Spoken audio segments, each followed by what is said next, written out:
and welcome back to the English Talk Time, where learning English is easy and fun.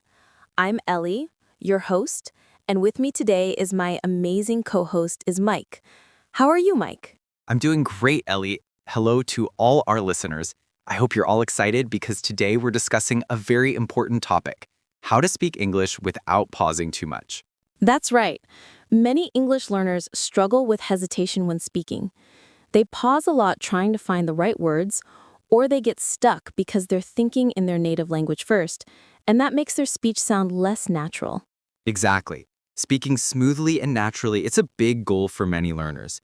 But don't worry, in this episode, we'll share practical tips and exercises to help you reduce pauses and speak more fluently. So if you've ever felt frustrated because your words don't come out fast enough, or you keep stopping while talking, stay with us. By the end of this episode, you'll have some powerful strategies to think faster, speak smoothly, and sound more confident in English. But before we start, everyone, please remember to subscribe to our channel and click to the like button. And please share our podcast with your friends and family. It helps us a lot. Sounds exciting. Let's get started. All right, Mike. Before we talk about how to fix this problem, let's first understand why people pause so much when speaking English. What do you think are some common reasons? Great question, Ellie. There are several reasons why English learners pause a lot while speaking. The first big reason is lack of confidence. When people are unsure of their English skills, they hesitate because they're afraid of making mistakes. Yes, and that fear slows them down. Instead of just speaking naturally, they keep second-guessing themselves. It's like their brain is saying, wait, is this the right word? Am I making a mistake? And by the time they decide, the conversation has already moved forward. Exactly. Another reason is vocabulary gaps. Sometimes learners don't know the exact word they need, so they stop and try to find it. This makes their speech sound unnatural and broken. That's a big one. When your vocabulary is limited, your brain has to work extra hard to find words, and that creates more pauses. This is why expanding your vocabulary is so important. We'll share tips on that soon. And let's not forget about overthinking. A lot of learners try to translate sentences from their native language into English while speaking. But English and other languages have different structures, so this slows them down and creates long pauses. Yes, overthinking is a major fluency killer. Instead of speaking naturally, learners are stuck in their heads trying to get every sentence perfect. But guess what? Fluency is not about perfection, it's about flow. That's such a good point. And finally, some pauses happen because of nervousness and pressure. When people feel nervous, especially in conversations with native speakers, they freeze and forget even the words they do know. Oh, I see this all the time. When people feel pressured, their brains don't work as fast. That's why confidence-building exercises are so important. And don't worry, we'll share some of those today.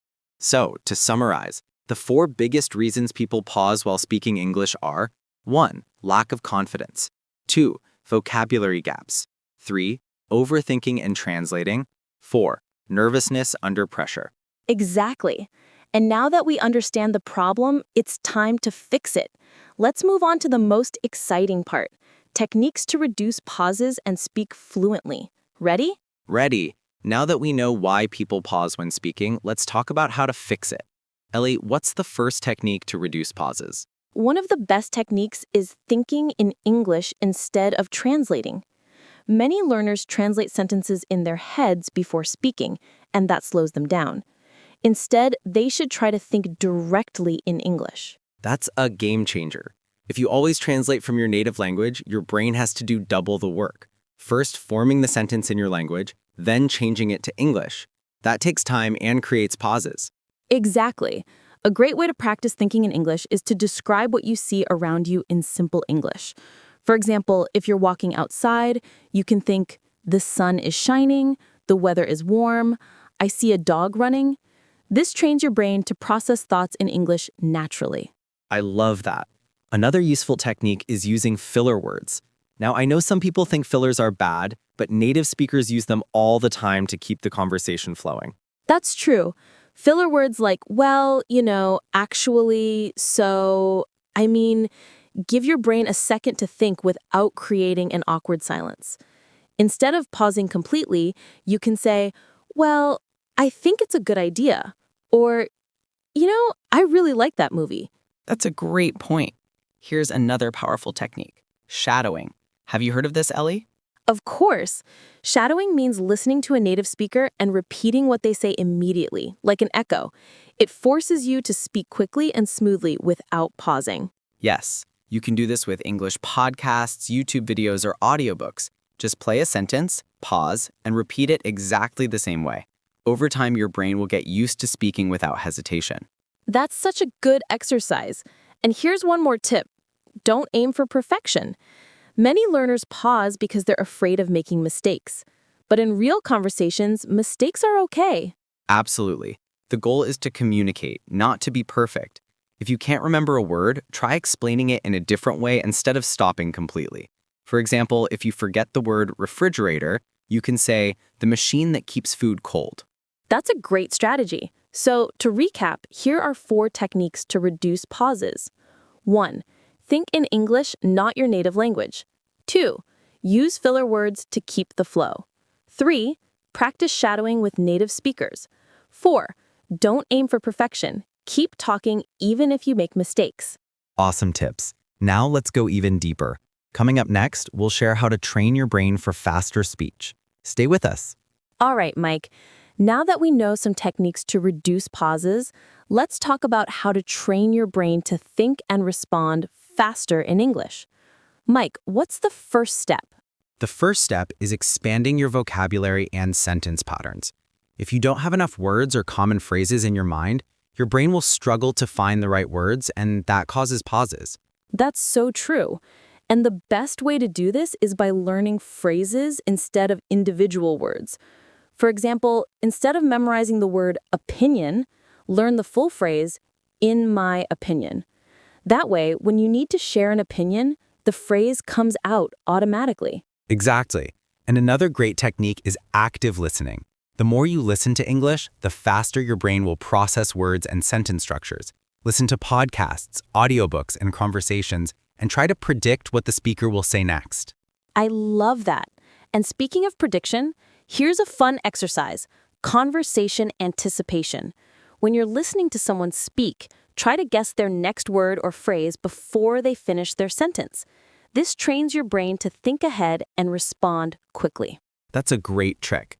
And another powerful technique is imitating native speakers. Find a speaker you like, maybe from a TV show or a podcast, and try to copy their way of speaking, including their speed, rhythm, and pronunciation. Yes, imitation is one of the fastest ways to train your brain. The more you expose yourself to natural English speech, the faster your brain will process and produce English. So, to summarize, here are the 4 ways to train your brain for faster speech. 1. Learn phrases instead of single words. 2. Listen actively and predict what's coming next. 3. Practice conversation anticipation. 4. Imitate native speakers to improve speed and fluency. Great tips! Now that we've trained our brains, let's move on to practical exercises that will help you speak more fluently. One of my favorites is the 1-minute speaking challenge. This is a simple but powerful exercise. Pick a topic and speak about it for 1 full minute without stopping. Even if you make mistakes, keep going. That's a great one. And you can start with easy topics like my daily routine or my favorite food. If 1 minute is too hard, start with 30 seconds and slowly increase your time. Exactly. Another great exercise is story retelling. Listen to a short story, a podcast, or even a movie scene, and then try to retell it in your own words. This helps with fluency and vocabulary recall. I love that exercise. It forces you to think in English and form complete sentences. Here's another one: speed conversation practice. Set a timer for 2 minutes and have a fast conversation with a friend or even talk to yourself in the mirror. Yes, the goal is to respond quickly without overthinking. And for those who don't have a speaking partner, you can practice with speech-to-text apps. Just speak into your phone and see how much it gets transcribed correctly. That's a great way to check pronunciation and fluency. So let's summarize the 4 best exercises to improve fluency. 1. The 1-minute speaking challenge. 2. Story retelling in your own words. 3. Speed conversation practice. 4. Using speech-to-text apps for real-time feedback. These exercises will train your brain to think and speak faster. Now let's talk about mindset shifts to build confidence in speaking English. Fluency isn't just about techniques and exercises, it's also about mindset. Many learners struggle with speaking because they lack confidence. Ellie, what's the first mindset shift that can help? The first thing to remember is mistakes are part of learning. Many people pause because they're afraid of saying something wrong, but mistakes help you improve, and even native speakers make mistakes. That's so true. Instead of thinking, what if I make a mistake? Try thinking, every mistake helps me learn. The key is to keep going even if your sentence isn't perfect. Exactly. Another mindset shift is focus on communication, not perfection. The goal of speaking is to express ideas, not to sound like a textbook. If people understand you, you're already successful. Right, and here's one more tip. Speak with confidence even if you're not 100% sure. If you hesitate or doubt yourself, people will notice. But if you speak with energy and a smile, people will focus on what you're saying, not your small mistakes. That's such good advice. So, to build confidence, 1, accept that mistakes help you improve. 2, focus on communication, not perfection. 3, speak with confidence and energy. Exactly. Now to wrap things up, let's go over everything we learned today and give our listeners a final action plan. Wow, we've covered a lot today. Let's do a quick recap. Why do people pause when speaking? People pause because they lack vocabulary, overthink, or feel nervous. But we learn techniques to reduce pauses, like practicing common phrases, slowing down, and using fillers naturally. Right, and we also talked about training your brain for faster speech by listening actively, predicting conversations, and imitating native speakers. Plus, we shared practical exercises like the 1-minute speaking challenge, story retelling, and speed conversations to improve fluency. Finally, we discuss mindset shifts. Mistakes help you learn, communication is more important than perfection, and confidence makes a big difference. So here's your challenge. Pick one technique or exercise from today and practice it this week. The more you practice, the more fluent you'll become. And don't forget to subscribe to our channel for more tips on speaking English fluently. Leave a comment below and tell us what's your biggest challenge when speaking English. We'd love to hear from you. Thanks for listening, and we'll see you in the next episode. Bye, Ellie. Bye, our listeners. See you next time.